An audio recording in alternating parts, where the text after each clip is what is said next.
अभिवादन करता हूं, अभिनंदन करता हूं।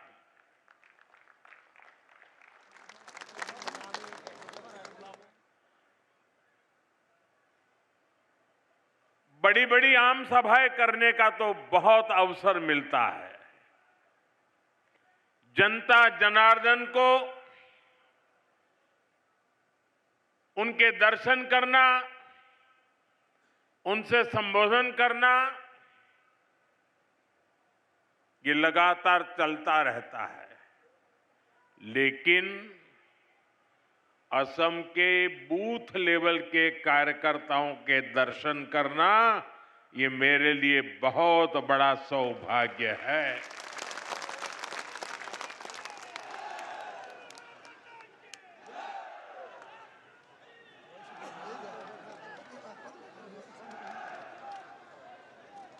आज भारतीय जनता पार्टी जहां पहुंची है, उसका श्रेय, उसकी क्रेडिट अगर किसी को मिलती है तो वो सिर्फ और सिर्फ भाजपा के कार्यकर्ताओं को मिलती है।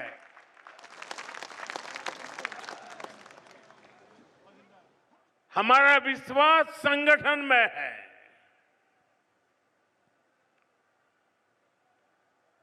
हम राष्ट्र जीवन में परिवर्तन का आधार संगठन की शक्ति मानते हैं और इसलिए इतनी बड़ी तादाद में जमीन की जड़ों से जुड़े हुए कार्यकर्ताओं का दर्शन करना, ये अपने आप में बहुत बड़ा सौभाग्य है। साथियों, हम लोग एक ही मंत्र को लेकर के जिए हैं। हम लोग एक ही मंत्र को साकार करने के लिए अपने आप को खपा रहे हैं और वो मंत्र है भारत माता की जय। दोनों मुट्ठी बंद करके पूरी ताकत से मेरे साथ बोलिए, भारत माता की, भारत माता की, भारत माता की, वंदे वंदे वंदे। यहां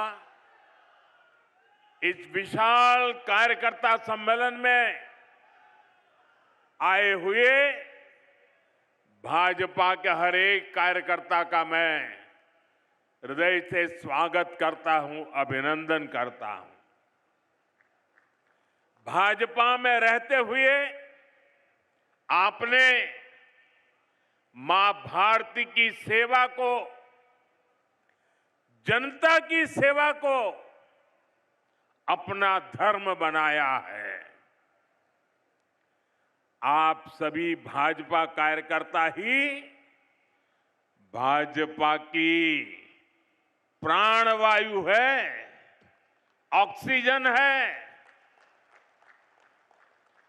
भाजपा का कार्यकर्ता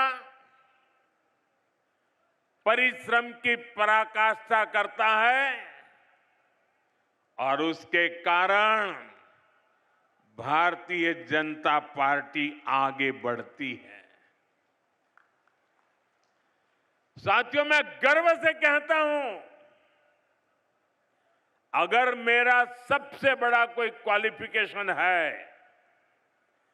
मेरी सबसे बड़ी गौरवपूर्ण मेरे जीवन की बात है, तो वो यही है कि नरेंद्र मोदी भाजपा का कार्यकर्ता है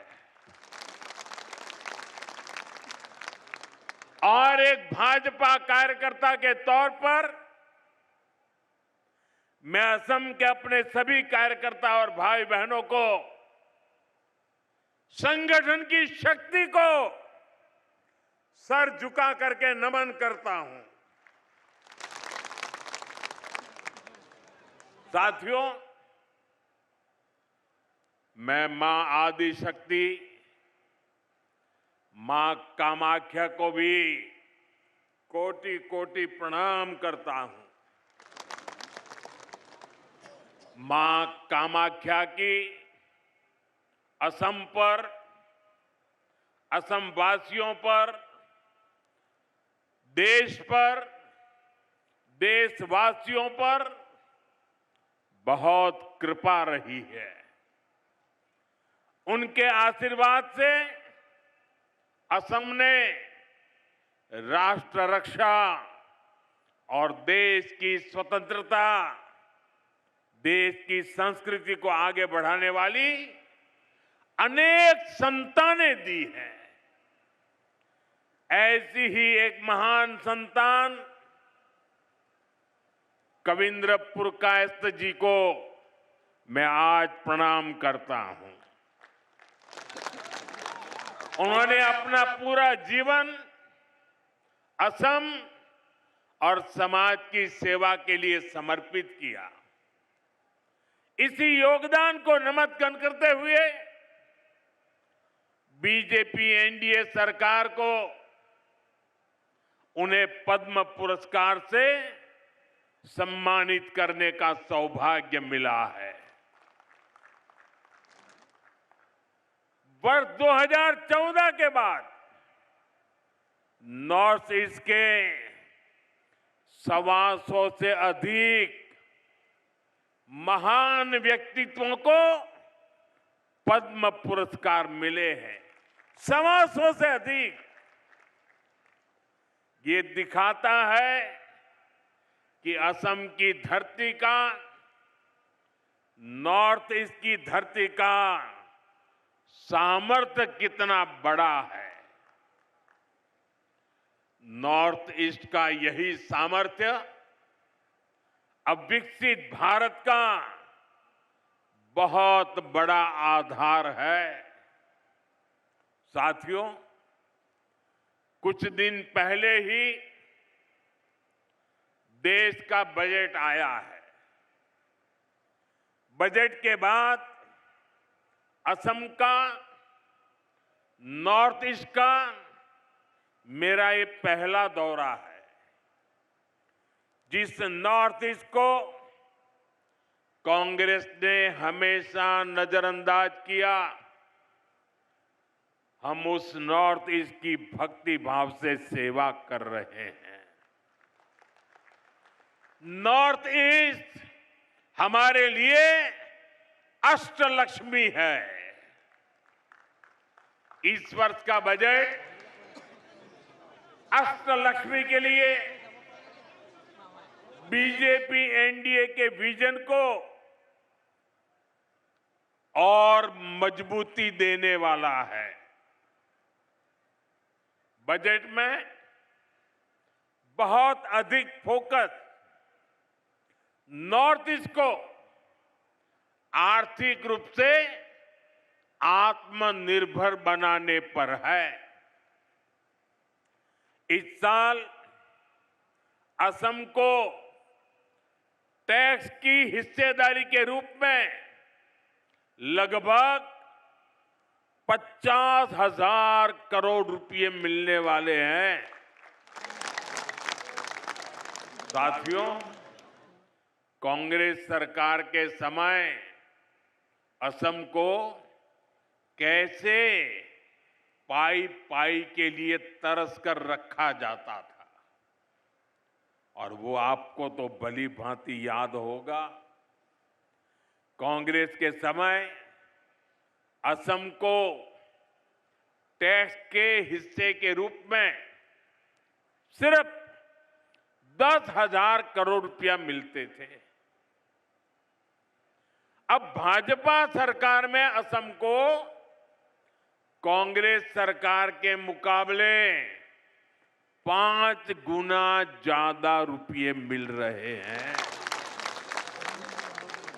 अगर मैं पिछले 11 वर्ष की बात करूं तो असम को तमाम विकास परियोजनाओं के लिए केंद्र सरकार से 5.5 लाख करोड़ रुपए से अधिक मिले हैं।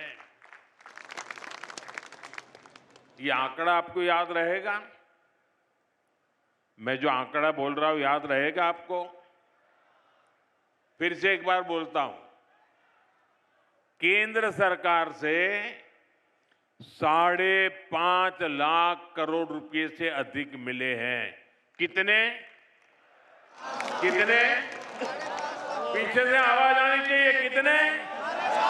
आप मुझे बताइए कितने? और जोर से बोलिए कितने?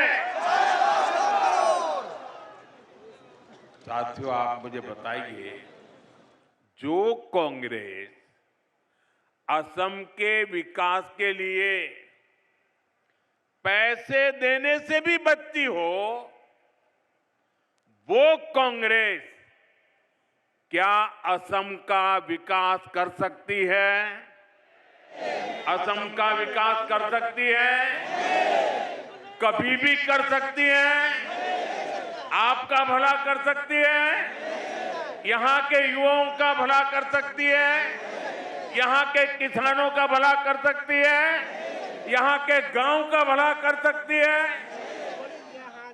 साथियों, इस साल के बजट में नॉर्थ ईस्ट की कनेक्टिविटी को और अधिक मजबूती देने का काम किया गया है। कनेक्टिविटी बढ़ती है तो रोजगार के अवसर भी बढ़ते हैं। इसलिए असम में हाईवे और अन्य रोड प्रोजेक्ट के लिए करीब हजारों करोड़ रुपए देना तय हुआ है। बजट में जो घोषणा हुई है उससे असम में टूरिज्म का भी विस्तार होगा। अभी आपने देखा होगा, परीक्षा पे चर्चा का कार्यक्रम गुवाहाटी में हुआ था। हमने ब्रह्मपुत्र नदी में क्रूज पर विद्यार्थियों से चर्चा की थी। आने वाले समय में ब्रह्मपुत्र पर ऐसे ही रिवर टूरिज्म को और बढ़ाया जाएगा। मैं ऐसे ही वहां नहीं गया था। मैं देश को बताना चाहता था कि टूरिज्म के लिए इससे बेहतर जगह नहीं है। आओ, ये मेरा असम है, ये मेरी ब्रह्मपुत्र है। आइए, इस बार के बजट में इसके लिए भी व्यवस्था की गई है। साथियों, आज के दिन देश की नजरें असम पर है। सबने देखा कि असम का नॉर्थ ईस्ट का सामर्थ्य क्या है। थोड़ी देर पहले जब मैं वायुसेना के विमान से मोरान के हाईवे पर उतरा, रनवे पर नहीं, हाईवे पर विमान से उतरा, तो एक नया इतिहास बन गया। कभी नॉर्थ ईस्ट का नाम आते ही लोग सोचते थे, अरे यार छोड़ो, टूटी फूटी सड़कें, कोई ठिकाना नहीं, निकलेंगे तो पता नहीं कब पहुंचेंगे। वो भी एक वक्त था, ये भी एक वक्त है। और आज यहां ऐसे हाईवे बनकर तैयार हो रहे हैं जहां सिर्फ गाड़ियां ही नहीं चलती, बल्कि हवाई जहाज भी लैंड करते हैं।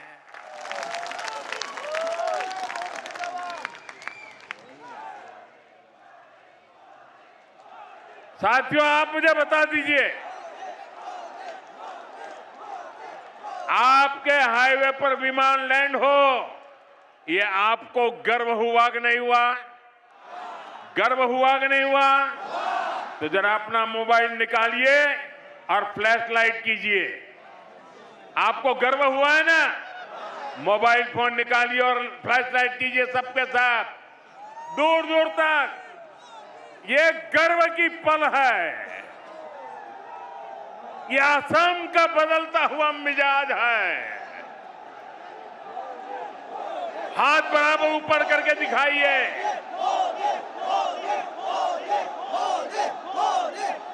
आपको गर्व हुआ कि नहीं हुआ? गर्व से मन भर गया कि नहीं भर गया? बोलिए भारत माता की। साथियों, असम का इतना विकास इसलिए हो रहा है क्योंकि यहां आप सभी की मेहनत से बीजेपी सरकार बनी है। यहां के नागरिकों ने भाजपा पर भरोसा किया है। आपने मेरा बूथ सबसे मजबूत, मेरा बूथ, मेरा बूथ, मेरा बूथ सबसे मजबूत की भावना से बूथ बूथ जाकर एक एक परिवार को मिलकर, एक एक मतदार को मिलकर बीजेपी के हर समर्थक को अपने साथ जोड़ा, उन्हें उनके वोट की ताकत का परिचय करवाया और इसी प्रयास से ही असम में बीजेपी की सरकार बनी। असम के इसी आशीर्वाद के कारण, असम के नागरिकों के वोट के कारण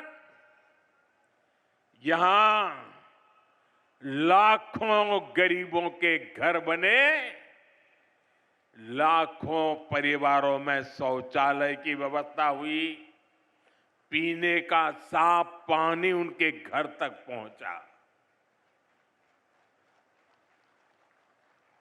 आप मुझे बताइए, गरीब को घर मिलता है तो पुण्य मिलता है कि नहीं मिलता है? गरीब के घर में टॉयलेट बनता है तो पुण्य मिलता है कि नहीं मिलता है? गरीब के घर में पीने का पानी पहुंचता है तो पुण्य मिलता है कि नहीं मिलता है? इस पुण्य का हकदार कौन है? इस पुण्य का हकदार कौन है? एक पुण्य का हकदार कौन है? इस पुण्य का हकदार भारतीय जनता पार्टी के बूथ का कार्यकर्ता है। गरीबों को आयुष्मान योजना का लाभ मिला, उन्हें सुरक्षा और आत्मविश्वास मिला। इसलिए इस बार भी आपको ऐसे ही अपने बूथ पर एक एक वोट पर ध्यान रखना है। रखोगे? अब और कुछ मत करो, बस पूरी ताकत बूथ में लगा दो। आपका बूथ विजयी होगा तो बीजेपी विजयी होगी कि नहीं होगी? आपको विजय पाना है तो कहां पाना है? बूथ में विजय पाना है। साथियों, आज देश को सिर्फ एक और इमरजेंसी लैंडिंग स्ट्रिप नहीं मिली है, ये इस बात का भी प्रमाण है कि नया भारत अपनी सुरक्षा के लिए हर तरह से तैयार हो रहा है। आज का भारत न सिर्फ अपनी सीमाओं को सशक्त कर रहा है, बल्कि देश के दुश्मनों को उनके घर में घुसकर जवाब भी देता है। साथियों, आज ही पुलवामा हमले की बरसी है। मैं इस हमले में जान गंवाने वाले मां भारती के वीर सपूतों को नमन करता हूं। इस आतंकी हमले के बाद भारत ने जिस तरह आतंकियों को सजा दी, वो पूरी दुनिया ने देखा है और कुछ लोग तो आज भी कांप रहे हैं। अभी आपने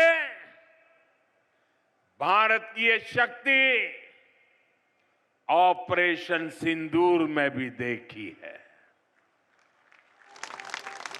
लेकिन साथियों, मैं आपसे जानना चाहता हूं, क्या कभी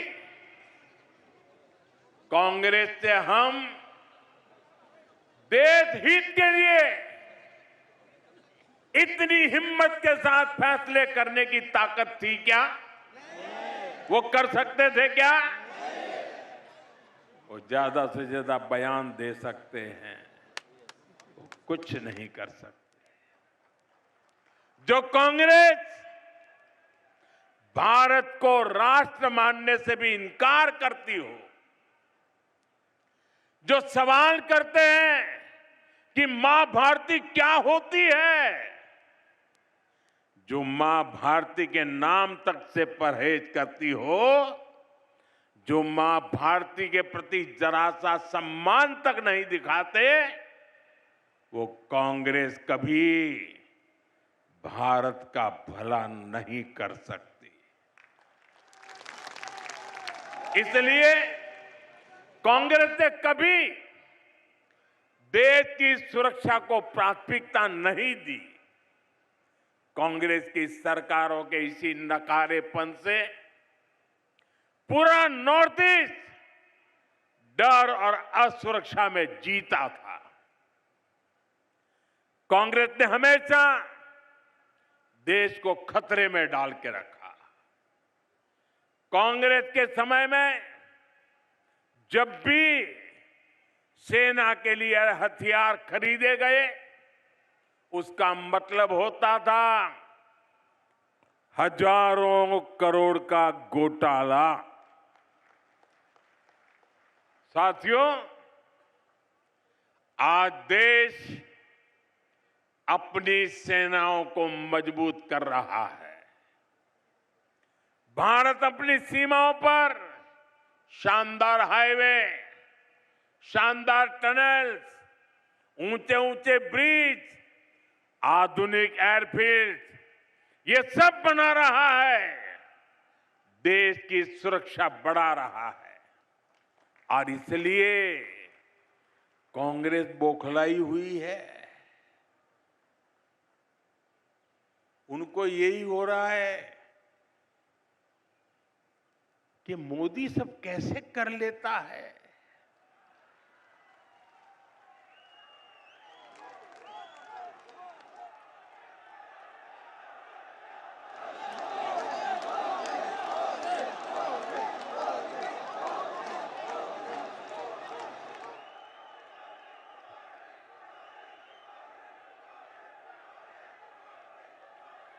उन बेचारों को नींद नहीं आती, नींद नहीं आती। और जब नींद नहीं आती है तो दिन में कुछ भी बोलते रहते हैं।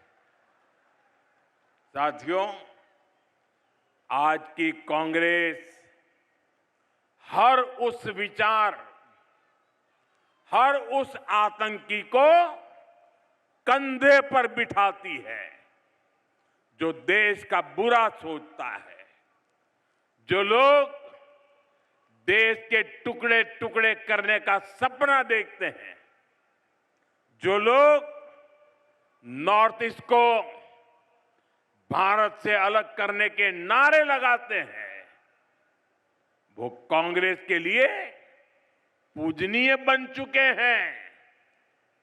आजादी के समय मुस्लिम लीग ने देश का बंटवारा कराया। अब आज की कांग्रेस मुस्लिम लीगी माओवादी कांग्रेस बनकर फिर देश बांटने में जुट गई है। ये एमएमसी है। माओवादी मुस्लिम लीगी कांग्रेस। और इसलिए आपको कांग्रेस से सावधान रहना है और असम की जनता को भी सावधान करना है। साथियों, यहां जो नौजवान है, जो अभी 20-25 वर्ष के हैं, उन्हें कांग्रेस का कुशासन शायद पता नहीं होगा, याद नहीं होगा। कांग्रेस की सरकारें चाहे असम में रही हो या फिर दिल्ली में, उन्होंने असम को अपने हाल पर छोड़ दिया था। आज जब मैं यहां ब्रह्मपुत्र के तट पर खड़ा हूं तो इस महान नदी का ही उदाहरण देता हूं। असम के विकास में, असम के लोगों के जीवन को आसान बनाने में ब्रह्मपुत्र की बहुत बड़ी भूमिका है। लेकिन कांग्रेस के 70 साल के शासन में ब्रह्मपुत्र को पार करना हमेशा बड़ी चुनौती रहा। आजादी के बाद से लेकर 2014 तक, और उनके तो प्रधानमंत्री यहां से चुन करके गए थे, यानी लगभग 7 दशक में कांग्रेस सरकारों ने ब्रह्मपुत्र पर सिर्फ 3 पुल बनवाए थे। इतने दशकों में कितने पुल? कितने? आप कल्पना कर सकते हैं कि इतनी विशाल नदी और असम की इतनी बड़ी जनसंख्या को जीवन देने वाली नदी पर सिर्फ 3 पुल बने थे। क्या ऐसी हालत में असम तेज विकास संभव था क्या? तेज विकास संभव था क्या? मेरे कार्यकर्ता साथियों, 2014 में आपकी मेहनत का परिणाम था कि मुझे भारत सरकार में देश की सेवा का अवसर मिला।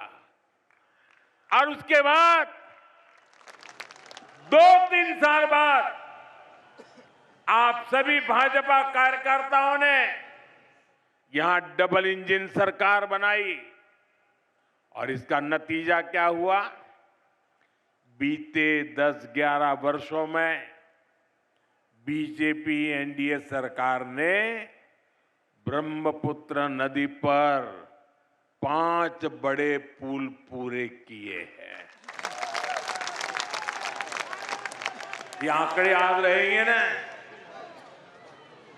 कांग्रेस की 70 साल की सत्ता में सिर्फ 3 पुल बने थे, लेकिन हमने सिर्फ 10 वर्षों में 5 पुल बनाए हैं। यानी कांग्रेस ने असम को सिर्फ समस्याएं दी, जबकि बीजेपी ने असम को समाधान दिए हैं। साथियों, आज गुवाहाटी के 2 हिस्सों को जोड़ने वाले शानदार पुल का भी लोकार्पण हो गया है। इस सेतु का नाम प्राचीन कामरूप के महाप्रतापी सम्राट कुमार भास्कर वर्मन जी के नाम पर रखा गया है। ये लोग होते तो अपने परिवार पर ही नाम चढ़ा देते। यानी ये भास्कर सेतु असम के आधुनिक इंफ्रास्ट्रक्चर और असम के समृद्ध इतिहास का संगम है। ये इस बात का प्रमाण है कि बीजेपी तेज विकास करती है और विरासत को भी आगे बढ़ाती है। साथियों, इस नए सेतु के बनने से गुवाहाटी देश का एक बड़ा ग्रोथ सेंटर बनने की दिशा में आगे बढ़ेगा। 6 लेन के इस ब्रिज से नौजवान हो या बुजुर्ग, किसान हो या उद्यमी, सबको फायदा होगा। और मैं आपको एक और बात बता दूं, यहां अभी ऐसे कई सारे पुलों पर काम चल रहा है। जब ये सभी तैयार हो जाएंगे तो असम और नॉर्थ ईस्ट के विकास को बहुत तेज गति मिलने वाली है। भाइयों और बहनों, कांग्रेस के दशकों के कुशासन की सबसे बड़ी वजह रही है कांग्रेस की तुष्टीकरण की राजनीति, वोट बैंक पॉलिटिक्स। कांग्रेस ने असम को हमेशा वोट के चस्पे से ही देखा। कांग्रेस ने हर वो काम किया जिससे तुष्टीकरण को बढ़ावा मिले और हर वो काम रोका जिससे असम का विकास हो। कांग्रेस के समय केंद्र सरकार की योजनाओं को असम तक पहुंचने में भी बरसों लग जाते थे, लेकिन साथियों, बीजेपी ने असम के विकास को, नॉर्थ ईस्ट के विकास को हमेशा प्राथमिकता दी है। बीते 11 वर्षों में देखिए, जब भी कोई नई शुरुआत देश में हुई तो तुरंत उसका लाभ नॉर्थ ईस्ट को भी मिला, कोई भी विलंब के बिना मिला। देश में semi high speed Vande Bharat ट्रेनें लॉन्च हुई तो असम और नॉर्थ ईस्ट भी इससे शुरुआत में ही कनेक्ट हो गया। अभी कुछ समय पहले देश की पहली स्लीपर वंदे भारत ट्रेन असम से ही शुरू हुई है। जब देश ने तय किया कि अब सेमीकंडक्टर सेक्टर में तेजी से काम करना है और असम इस सेक्टर में भी ग्रोथ इंजन बन रहा है, और वो दिन दूर नहीं जब असम की चाय की तरह ही, असम की चाय की तरह ही असम में बनी चिप्स की भी पूरी दुनिया में चर्चा होगी। चाय से लेकर के चिप्स तक असम की विकास यात्रा दिखाई देती है।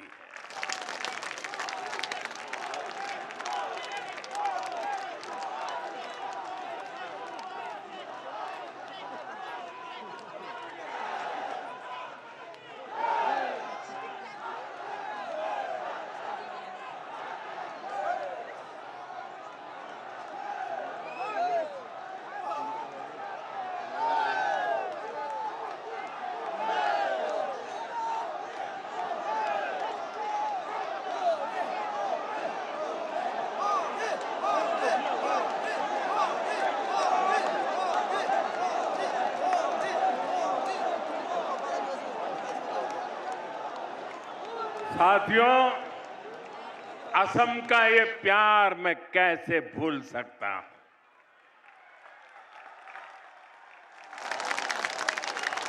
लेकिन मैं असम को वादा करता हूं, आपने मुझे जो प्यार दिया है ना, मैं उसे ब्याज समेत लौटाऊंगा और विकास करके लौटाऊंगा।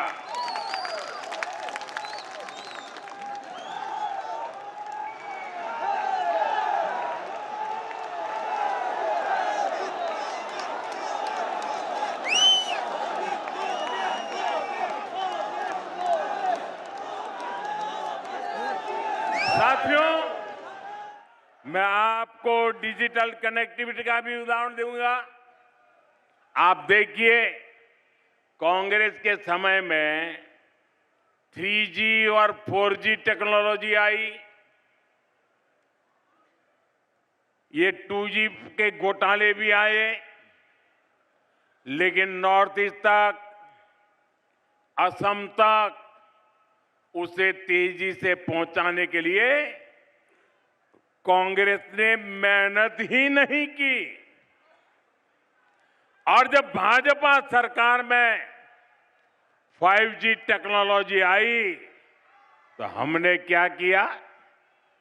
हमने इस टेक्नोलॉजी को पूरे असम में, पूरे नॉर्थ ईस्ट में गांव-गांव तक पहुंचाने के लिए काम किया।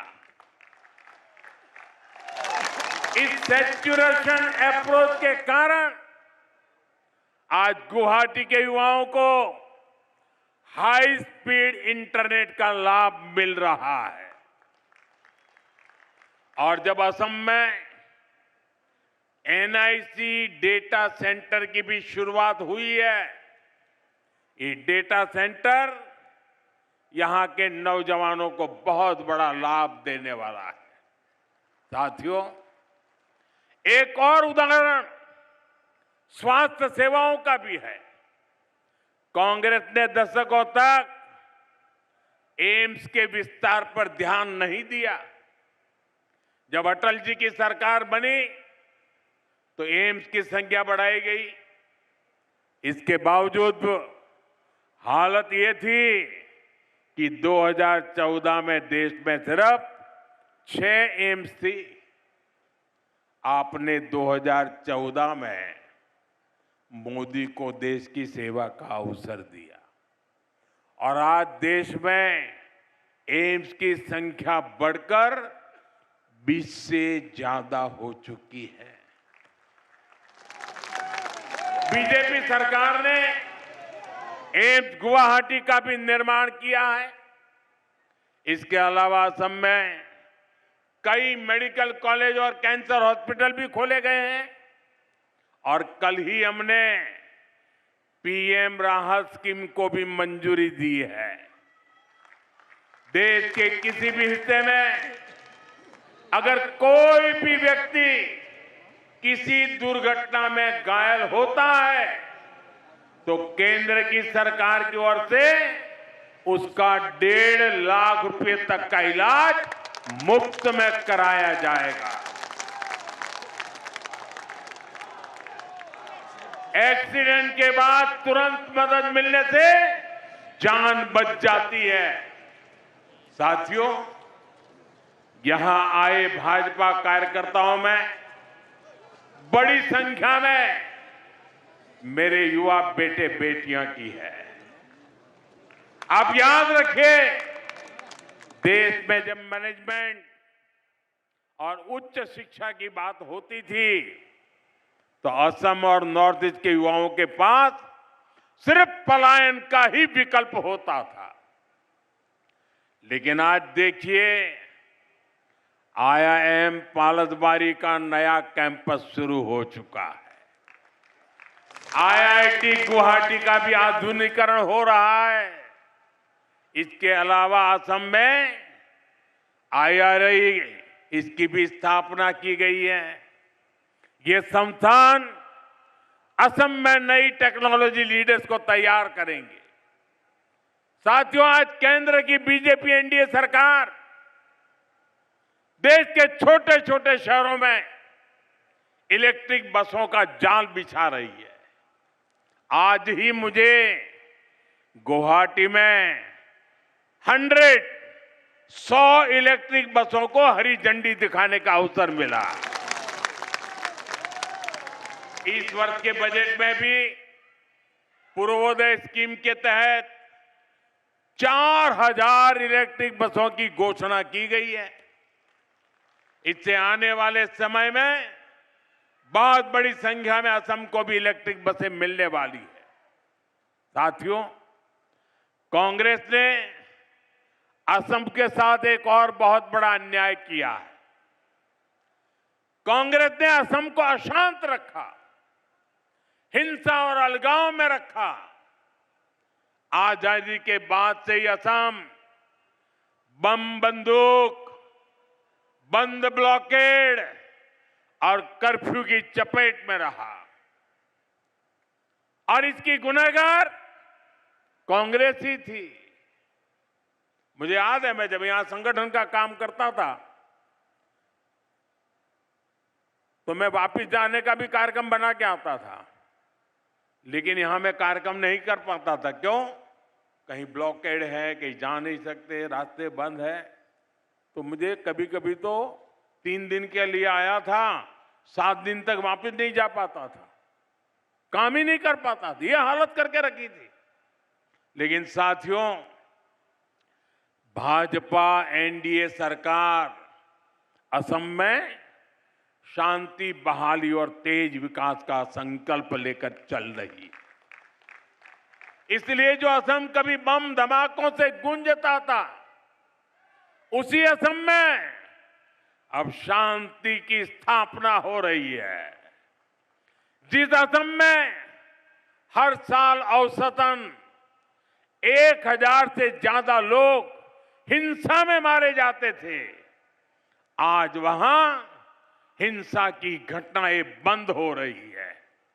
पहली बार असम में बोडो, कार्बी, आदिवासी, डीएनएलए, उल्फा ऐसे हर संगठन से जुड़े साथियों ने बंदूक छोड़कर देश के संविधान का रास्ता चुना है, शांति और विकास की राह पकड़ी है। लेकिन मेरे कार्यकर्ता साथियों, आपको भूलना नहीं है, 10 वर्ष सत्ता से बाहर रहने की वजह से कांग्रेस और ज्यादा जहरीली हो गई है। उनके टॉप लीडर से नीचे तक उनके जुबान से जहर ही निकलता है। कांग्रेस असम को फिर से अशांति और अराजकता में झोंकना चाहती है। कांग्रेस असम को घुसपैठियों के हवाले करना चाहती है। आप इनके दिल्ली के नेताओं को देखिए, यहां जो इनके नेता हैं उनको देखिए, ये सब घुसपैठियों को बचाने में ही लगे हुए हैं। कांग्रेस असम की असल पहचान को मिटाना चाहती है। साथियों, आने वाले 5 साल असम के लिए बहुत महत्वपूर्ण है। इस दौरान ऐसे अनेक प्रोजेक्ट पूरे होने वाले हैं जो असम की ग्रोथ को नए पंख लगाएंगे। और इसलिए यहां डबल इंजन की बीजेपी सरकार फिर एक बार बहुत जरूरी है। इसलिए बीजेपी के हर कार्यकर्ता को याद रखना है, असम के तेज विकास के लिए आपको एक बार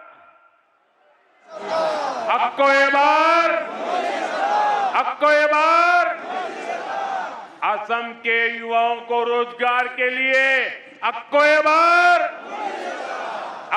बार असम की बेटियों को नए अवसरों के लिए आपको एक बार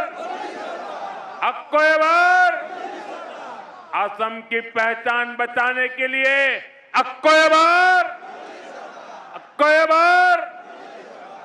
साथियों, आज यहां आप सबका ये जोश देखकर असम की महाविजय का मेरा विश्वास और मजबूत हो गया है।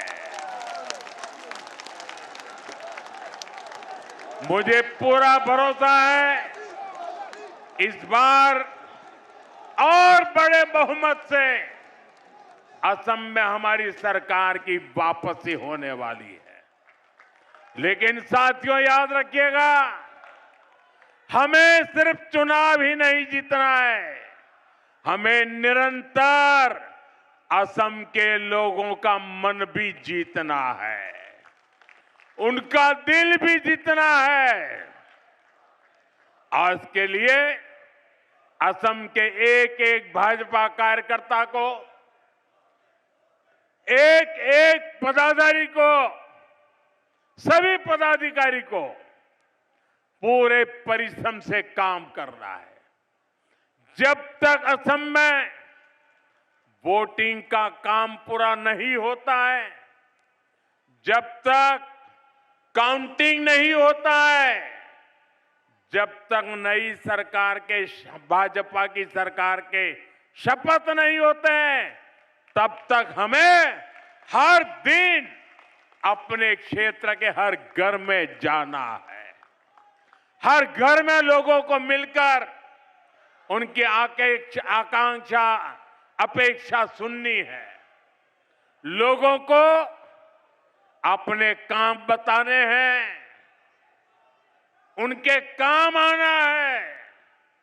एक एक पन्ना प्रमुख, एक एक बूथ वर्कर को अगले 2 महीने खूब मेहनत करनी है। अगले 2 महीने एक एक घर में एक एक असमिया भाई बहन तक। And that is Prime Minister Narendra Modi's address ahead of the Assam polls, as he not just sounds the poll bugle for the BJP, but a direct attack on the Congress, saying that they've never had a vision when it's come to Assam. And now Assam has reached a stage of development where 5,000 crore rupees have been set aside by the Modi government for several development projects.